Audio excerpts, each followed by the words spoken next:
अस्सलाम वालेकुम वरहमतुल्लाहि वबरकातुह।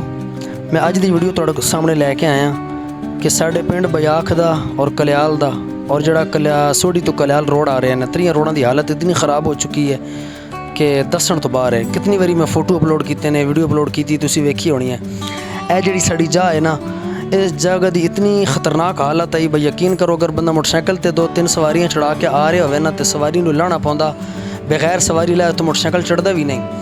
तो जो बारिश हो वजे तो उदों तो साढ़े वास्ते ज़्यादा तकलीफ का बायस बन जाती जगह। ये हुण साढ़े भाई सारे जिहड़े कम लगे ने ना, इन्हां अपने पैसे पा के ते ये कम करते पे ने। साढ़े कोल वोट लैण वास्ते जिहड़े लोग आंदे ने वो सानूं सबज़बाग विखांदे ने। साढ़े लोग भी भोले भाले ने, चुप करके वोट दे छोड़े ने ते वो लोग बाद साढ़े सही नहीं बनते। पहली गल तो साढ़े अपने इलाके के इतफाक ही कोई नहीं ना। बयाख और कल्याल के जोड़े लोग ने ना, ये आपस में इतफाक ही नहीं करते। एक आधा फलाने वोट देना, एक आधा फलाने वोट देना, आपस में भिड़ने रहने। तो वो जोड़े बाहर सियासतदान आने वो जनाब असा चकमा दे के जनाब वोट लैके जित के जनाब वो बिल्कुल सही नहीं बनते। इस वास्ते मेहरबानी की करो, मैं तुम गुजारिश करना कम अज़ कम आपस में इतफाक करो।